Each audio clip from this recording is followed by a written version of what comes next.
need a little bit of effort. Yeah, meditation is not a very passive kind of aspect that just thinks, okay, because you might as well fall asleep then, and then you might as well, if you're tired, it's better just have a nap. Yeah. So the first step, of course, is to relax the mind. Without a relaxed mind, it's very difficult to meditate, right? That's very clear. But there are more sophisticated systems than just to relax, right? So that we know if we just relax, then as long as we are relaxed, everything is fine. But then when the conditions change and you meet difficult people, or you're tired or you're stressed, then, it's very difficult to be relaxed at that time. Yeah? So eventually, we need to transform the mind.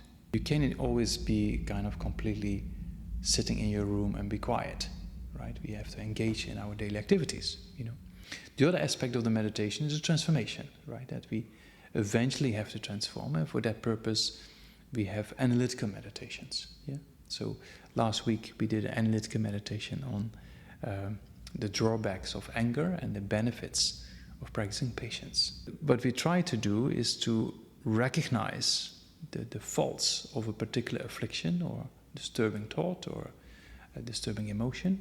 Yeah, you contemplate the faults of that, and then you convinced about the faults, you come to a conclusion, you focus on that conclusion. That puts a kind of insight in your mind to think, oh, I'm not going to do this anymore, right? So it helps us not to follow this kind of habituation pattern of irritation or anger. Yeah.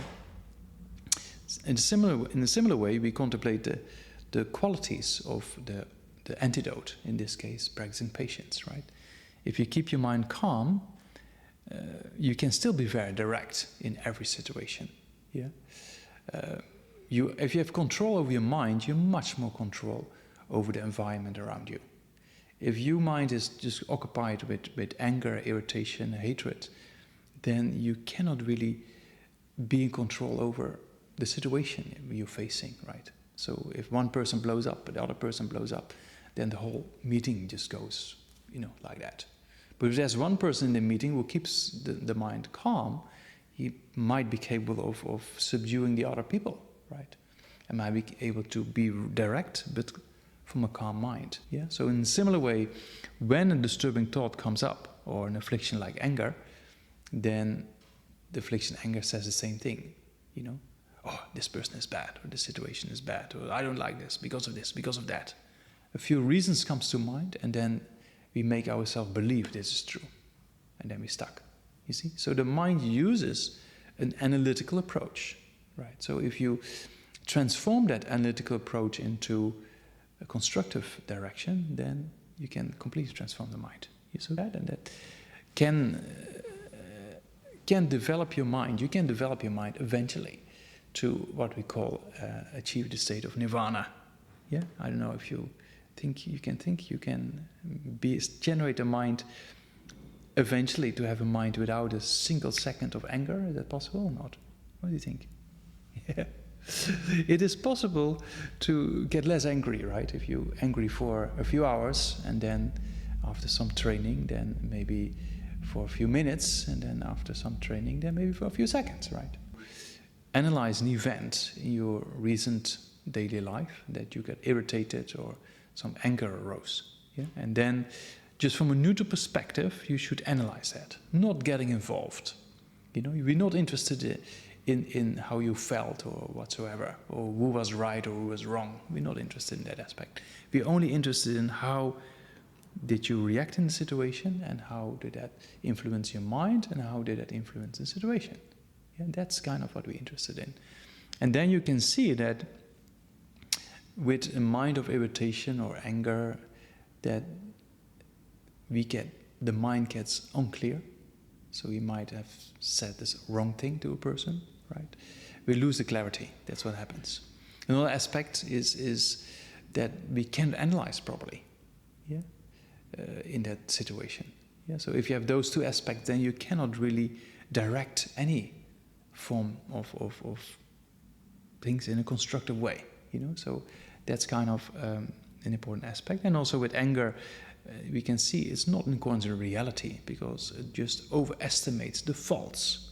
A person with a lot of anger sees more faults in the object of anger than there actually are. Yeah, so that's or a person pats you on the shoulder and said, "Oh, this person's not that bad after all, because of this, because of that." You say, "No, not true." You just don't like to believe that reality, right? So that's what anger does.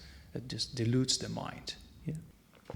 So if you train in these types of analytical meditation, it could be in relation with anger and patience, or it could be obsessive desire and contentment, or it could be jealousy or pride or things like that, right? You could use various afflictions, but also habits or addictions.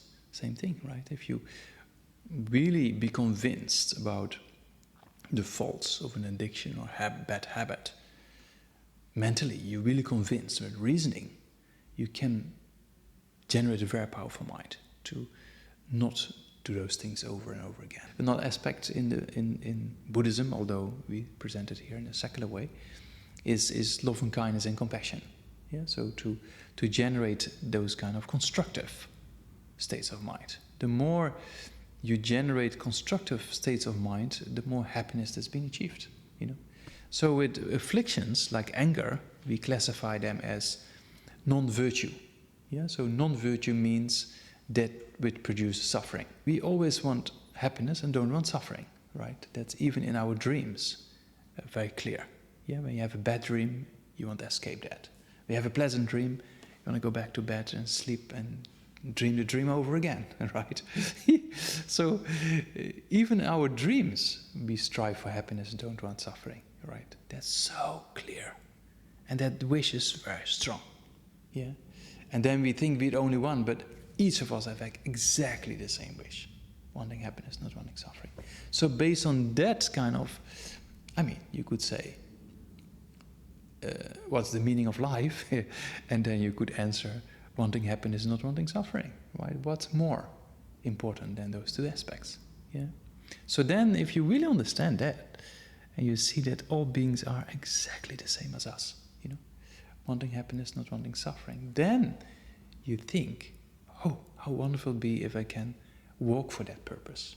How wonderful it would be, if all sentient beings abide in happiness. How wonderful it would be if they abide in happiness. Or how wonderful it would be if all sentient beings be free of suffering. May they be free of suffering. Yeah, so that's kind of a mind that generates what we call love and kindness and compassion. Yeah, love and kindness is a mind that wishes others to abide in happiness. And compassion is a mind that wishes others to be free of suffering.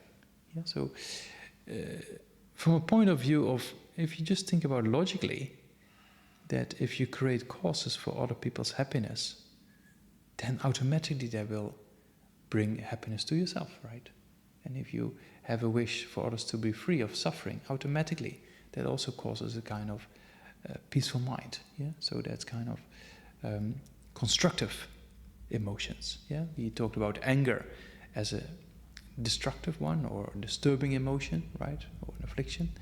Well, compassion, love, and kindness are constructive ones. So what we try to do is we try to eliminate, eventually, or transform, as we call it, the destructive emotions or disturbing emotions, and we like to develop the constructive ones.